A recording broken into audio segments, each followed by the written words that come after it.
Just over here, there's some mullet have just hit the surface feeding. Let's see if I can get one.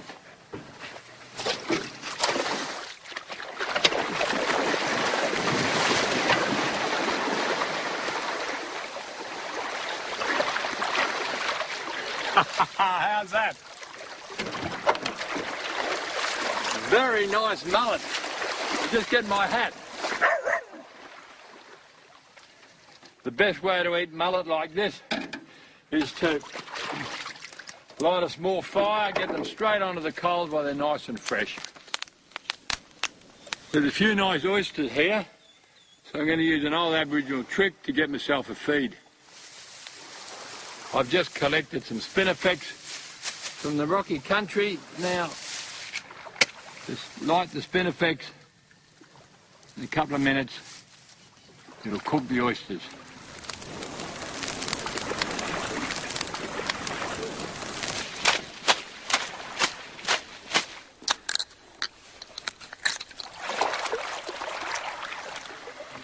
And there we have cooked oysters.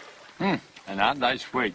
So that is the voice of Malcolm Douglas, who we've had reported today has passed away after a car accident on his property in Broome. And from The Age, Jim Schembri, good afternoon. Well, I wish I could agree with that, but it's not a good afternoon at all. This is extremely sad news. Yeah, this is very sad news. I just love watching him on the television. He communicated about the landscape, about the bush, and about all those things in it so magnificently. And you actually met him. I had the great pleasure of meeting him.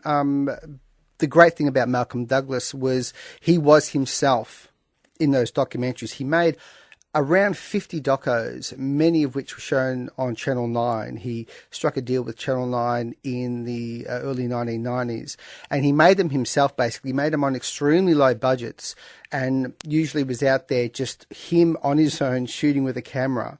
But he was a great communicator. And they gave him absolute license to do as he pleased, as long as they fit the running time, and he basically was just himself. So he was a great character, and kind of the opposite of Steve Irwin, who was very performance-based.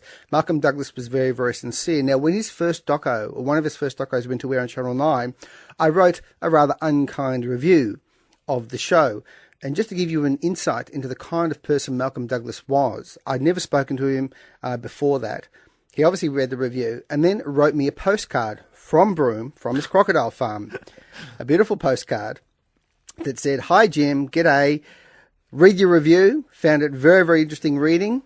The show rated 39 in Melbourne and 41 in Sydney," which is another way of saying it, like about 1.5 million people saw it, and said, "Happy to send you more tapes of future shows. Look forward to talking to you again soon. Yours very sincerely, Malcolm Douglas." Subsequent to that, I did continue seeing his shows and reviewing them, and I also interviewed him, and at which point I dubbed him the Obi-Wan of the outback. And we have to remember that he was so committed to conservation. His love of animals was second to none. He lived with animals. He had them jumping around his house.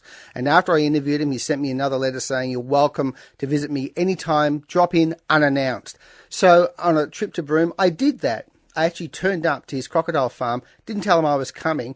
He was very, very warm, very welcoming. This is in the middle of a business day. Shook my hand, took me to his house where I saw... And locked you away with a couple of crocodiles. No, he didn't. Well, not quite, but his house was full of kangaroos and critters scuttling along the ground. These were pets. I took video of this. I couldn't believe what I was seeing, but he actually had kangaroos and or wallabies casually, Dennis, hopping around his house. And then he gave me a personal tour of the farm just so I could video some stuff, and showed me the various pens where he breeds the crocodiles. And he took out at one point a little baby, freshly born crocodile, just so he could sort of play with the camera. And by this time, a number of other visitors had gathered around us. And, he was showing it to me. I said, "My God, I know it's a crocodile, but it looks so cute. Can I pet him on the head?" And he said, "Jim, you can do that if you like, but it's going to cost you." I said, "What's it going to cost me, Malcolm?" He said, "Your finger."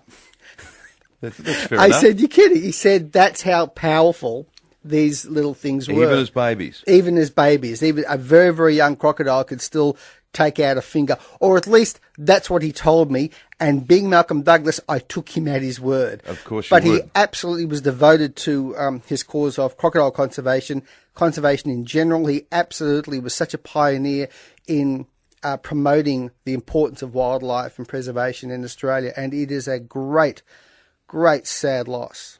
Jim, lovely to talk to you. We couldn't have found, it was only quite by accident that we found out your link with Malcolm Douglas. You've met him, you've been in his house, you've had an experience that would be envied by lots of people who are listening. So thank you for popping in. My pleasure, and enormous respect to him too for the work that he did on TV.